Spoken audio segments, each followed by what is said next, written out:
गुरुदेव श्री श्यामानंद जी श्री वृंदावन में जब वास करते थे तो नित्य प्रति सेवा कुंज में सोहनी लगाते थे। सोहनी लगाना हमारे ब्रज की बहुत बड़ी उपासना है, जिसे साधारण भाषा में कहते हैं झाड़ू लगाना, तो यहाँ सोहनी लगाना कहते हैं।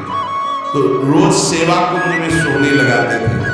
सेवा कुंज में प्रिया प्रीतम नित्य विहार करते हैं तो इनको एक अपार सुख मिलता कि मेरे श्यामा श्याम यहाँ विहार करते मुझे सोहनी सेवा का सौभाग्य मिला, मैं उनकी दासी हूँ। बाहर वो सोहनी लगाते समय बड़े गौर से वो एक एक लता के नीचे एक एक चरण चिन्ह को देखते हैं, कहीं प्रियालाल के चरण चिन्ह तो नहीं है, कहीं किसी लता के नीचे प्रियालाल विराजमान तो नहीं है। प्रियालाल के चरण चिन्हों के कभी कभी उनको दर्शन हो जाते तो बड़े भाव में मगन हो जाते हैं। कभी कभी युगल चरणारविंद के दर्शन होते। कैसे पहचान होती कि प्रियालाल के चरण चिन्ह? क्योंकि प्रियालाल के चरण में 19 चिन्ह हैं, चरण चिन्ह। सबके साधारण चरण ऐसे, प्रियालाल के चरणों में चरण चिन्ह है, उनको देखकर पहचान होती ये युगल सरकार के चरण चिन्ह। बड़े भाव में मगन हो जाते सोहनी लगाते हैं। सेवा कुंज में सोहनी सेवा करते। एक दिन प्रिया ने इन्हें दर्शन देने की इच्छा की। सेवा में बड़ी सामर्थ्य, इसलिए कहते हैं कि वृंदावन में कहीं भी थोड़ी सोहनी लगा दोगे तो तुम्हारे भाग्य में सोहनी लग जाएगी, सब कूड़ा करकट अशुभ प्रारब्ध नष्ट हो जाएगा। श्री जी की इच्छा हुई दर्शन देने की, पर श्री जी सीधे दर्शन नहीं दे सकती। जब तक किसी सखी का कृपा प्रसाद नहीं प्राप्त होगा तो श्री जी इच्छा भी करेंगे तो दर्शन नहीं दे पाएंगे। इसलिए ये आचार्य रूपा सहचर्या, इनकी कृपा पहले प्राप्त होनी चाहिए, तब श्री जी के दर्शन होंगे। नहीं, श्री जी के दर्शन की मर्यादा बिना सखी के दर्शन के, बिना सखी अनुग्रह के श्री जी का दर्शन। इच्छा हुई श्री जी के दर्शन की तो डायरेक्ट आकर के दर्शन नहीं दिया। अनुग्रह में श्री जी ने पहले सखी की अनुकूलता हो, सखी दर्शन दे, तब दर्शन का विधान है। एक दिन श्री जी ने जानबूझकर अपने श्री चरण का एक नूपुर छोड़ दिया सेवा। अब प्रातः काल श्री श्यामानंद जी सोहनी लगाते थे, जेनी लगाया तो देखा बड़ा कीमती अद्भुत नूपुर, बड़ा आनंद मिल रहा है। विचार किया किसी नवविवाहिता का होगा, ढूंढने आएगी, दे देंगे। तो अपने अचला की छोर में संत है, बांध कर अपने माथे पे रख के साफा बांध के सोहनी लगाने लगे। सोच रहे थे किसी की बेटी या किसी की नवविवाहिता बहू का ही है, क्योंकि बहुत खोजने आएगा तो देंगे। श्री जी ने अपने आभूषण श्री ललिता जी से कहा कि संभाल करके मंगला के आभूषण रखो। उनमें कहा प्यारी जी, आपके एक श्री चरण का नूपुर तो है नहीं, जानबूझ के श्री जी ने गिराया था, क्योंकि जब तक सखी कृपा नहीं होगी तब तक श्री जी दर्शन नहीं देंगे। जाओ देखो सेवा कुंज में किसी लता के नीचे कहीं अरज कर तो नहीं गिर गया। ललिता जी ने खोज प्रारंभ की तो देखा श्री श्यामानंद जी वयोवृद्ध सोहनी लगा रहे हैं। राधा राधा सोहनी लगा रहे। ललिता जी ने विचार किया मैं अपने स्वरूप से जाकर के इनसे मांगूंगी तो अच्छा नहीं रहेगा। साधारण वेश और कहने लगे कि बाबा यहां सोहनी लगाते, नूपुर तो नहीं मिला, यदि मिला हो तो मुझे दे दीजिए। तुम्हारा तो नूपुर नहीं हो सकता, क्योंकि साधारण वेश में लगता है। अब मेरा नहीं, मेरी बहू का है, लाओ। नहीं, ऐसे तो मैं नहीं दूंगा, तुम्हारी बहू योग का है तो पहले वो चरण दिखावे जिसमें वो नूपुर बंधा है, और ठीक हमारे जैसा नूपुर है कि नहीं हो, अगर है अभी दे दूंगा, अगर नहीं दिखाया नहीं दूंगा।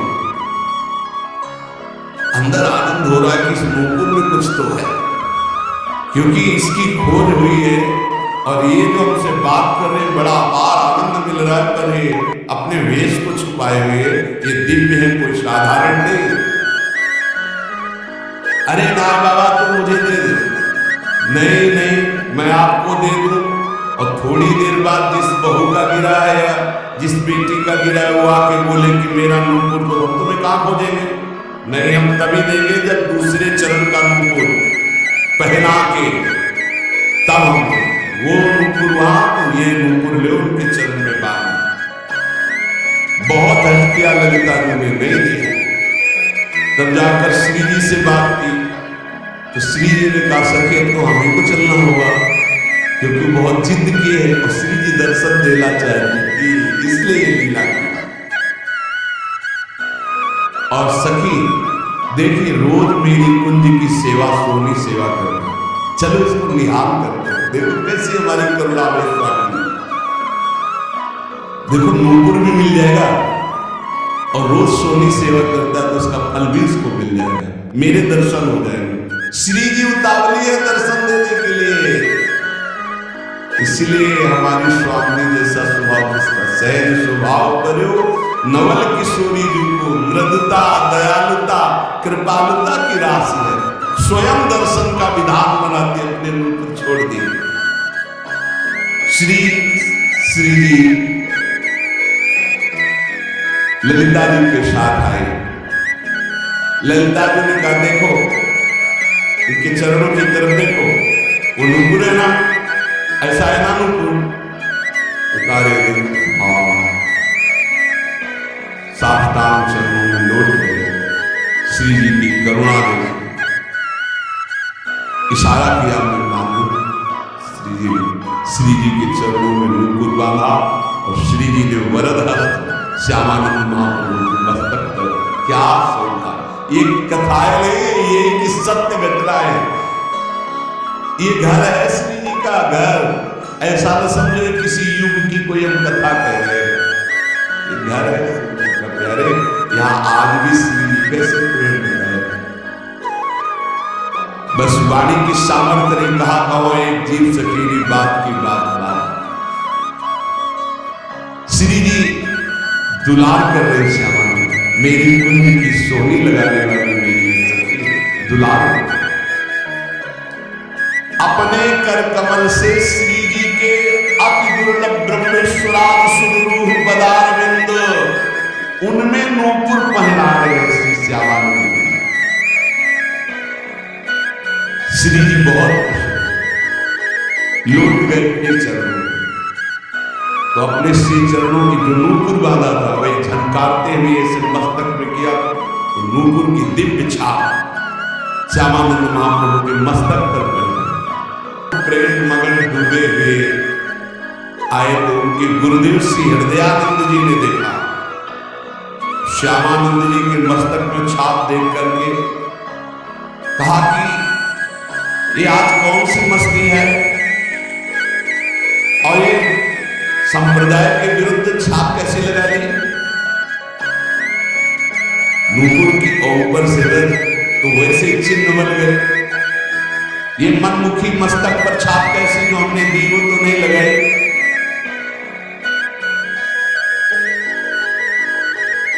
अब उन्होंने जानबूझकर छोड़ी, तो श्री जी का कृपा प्रसाद प्राप्त हुआ था, उन्होंने कहा कि ये मनमुखी छाप गुरुदेव नहीं है, ये इष्ट देव ने छाप लगाई। डांट करके कहा नहीं नहीं, ऐसा लगता है, देखो ध्यान से समझने की बात है कि भला श्री जी ऐसे कैसे, देखो बड़े यहाँ रास्य की बात है, यदि दैन्य होकर आप भगवत आराधना में हो तो गुरु को भी पता नहीं लग सकता, ऐसी शिष्य की ऊंचाई हो सकती है, शिष्य की ऐसी ऊंचाई हो सकती है कि गुरु को भी पता नहीं लग सकता। ध्यान, बड़ा विचित्र एक खेल है। दैन्यता से नाभागी सेवा में लगे हैं तो अग्रदेवाचार्य की जहां स्थिति मानसिक सेवा में वहां वो तो विचार में लगे, वो पंखा से हटा दिया जो जहां डूब रहा था सेवक का। कितना बड़ा महान बात है। शिष्य की मानसिक स्थिति गुरु को पता है, कोई बड़ी बात नहीं, लेकिन गुरु की मानसिक स्थिति में शिष्य का प्रवेश हो जाना ये बहुत बड़ी बात है। हृदयानंद जी ने सोचा है बहाना बना रहा, डांट कर का इसे सीध धो डालो, जो आ गया। श्यामानंद जी ने बहुत धोया, रगड़ रगड़ के, छाप नहीं छूटी। श्री जी की लगाई हुई चिदानंद छाप कैसे छूट सकती? हृदयानंद जी ने तो यह अर्थ लगाया कि इन्होंने ठीक से धोया नहीं, अतः स्वयं इधर आ और रगड़ रगड़ के इतना घसा कि मस्तक से रक्त निकलने लगा पर छाप नहीं छूटी। तब वो सहम गए और कहा सत्य श्री जी की छाप लगाई हुई। तो कहा धन्य तुम्हारा जीवन। विश्वास हो गया कि श्री जी ने तुम्हें स्वीकार कर लिया है। जो वैष्णव जन और सब थे धन्य है। पर हृदयानंद जी ने कहा कि फिर भी हम ये मानेंगे कि तुमने हमारे तिलक की जगह छाप लगाई, इसलिए अपराध है। इसलिए हम वैष्णव समाज में दंड निर्धारित करेंगे। देखो गुरुजनों की बड़ी विचित्र लीला है, बड़ी विचित्र लीला। सब वैष्णव समाज के बीच में कह रहे मैं तुम्हें दंड दूंगा। तो हृदय से आ रहा है कि गुरुदेव आपकी कृपा से ही पूरी श्री जी ने सच्ची भाव दिया, ये छाप लगाई है। श्यामानंद जी को अपने नूपुर की छाप देकर अपने परिकर में श्री जी मिला लिया है। ये शुभल सखा प्रकट हुए और उन्होंने पूरी वैष्णव मंडली के बीच में कहा कि मैं साक्षी देता हूं कि इन्होंने अपने आप से नहीं, स्वयं श्री जी महारानी जी ने प्रकट होकर छाप दी। और शुभल इतना बोलकर वही तमाम का वृक्ष था, वृक्ष रूप में ही। तब उनको लगा कि लता पता ये सब सखा है, सब श्री के निज परिकर है। तब उन्हें लगा कि इस श्री जी ने छाप लगाई है। तत्काल दिव्य वाणी हुई, हृदयानंद जी अब तो विश्वास कर लो कि तुम्हारा शिष्य जहां तुम्हारी पहुंचने वहां है, श्री जी के निज परिकर में मिल चुका है। और शहर में अगर दैन्य शिष्य है और गुरु थोड़ा भी मनमानी कर जाए तो गुरु के भी हृदय में दाह जलन पैदा हो जाए। मान गए श्री हृदयानंद जी, श्री हृदयानंद जी मान तो गए, लेकिन उनका हृदय जलने लगा। गलती हो गई, शिष्य के प्रति गलती हो गई। वैष्णवों ने कहा कि देखो हृदयानंद जी, आपने हम सबको एकत्रित किया था श्यामानंद जी को दंड देने के लिए, लेकिन आज हम आपके ऊपर दंड लगा रहे हैं क्योंकि आपने गलत किया। अपने शिष्य के माथे को इतना रगड़ा, रक्त प्रवाह, और वो कह रहे श्री जी ने किया, फिर भी आप नहीं मान रहे। तो तमाम वृक्ष से सुवल सखा प्रकट होकर के साक्षी दिया। तो अब ये दिव्य है जो वाणी आपके अंदर आकर विश्वास दिलाई, तो अब हम आपको क्षमा नहीं करेंगे। इसके प्रायश्चित में 12 दिन तक आपको संतों को प्रसाद पवाना होगा। अखंड 12 दिन कीर्तन चलेगा, भगवत चर्चा चलेगी। ये दंड है आपको। तो उस दिन से दंडोत्सव मनाया जाने लगा हृदयानंद जी का। श्यामानंद जी तत्काल समस्त वैष्णवों के समक्ष खड़े होकर हाथ जोड़कर कहा कि गुरुदेव को जो ये दंड शब्द कहा गया है ये मैं स्वीकार करता हूं। आज से दंडोत्सव मैं करूंगा। मेरे अहोभाग्य है, शायद गुरुदेव यही करवाना चाहते थे, इसीलिए ऐसा बोले। देखो शिष्य में अब भी गुरु के प्रति दोष नहीं आ रहा। बलिहारी इसीलिए तो महापुरुषों के पावन चरित्र हमें शिक्षा देते हैं। वैष्णवों ने कहा धन्य है, धन्य है, धन्य है। श्यामानंद जी, धन्य है तुम्हारी गुरु भक्ति, और संतों ने स्वीकृति दे दी। श्यामानंद जी बड़े उत्साह से 12 दिन तक उत्सव मनाते हैं। यद्यपि वो एक बार के लिए दत्त था, पर उसे प्रतिवर्ष मनाने लगे। और वही रसिक मुरारी के गुरुदेव है श्यामानंद जी, तो अब रसिक मुरारी वही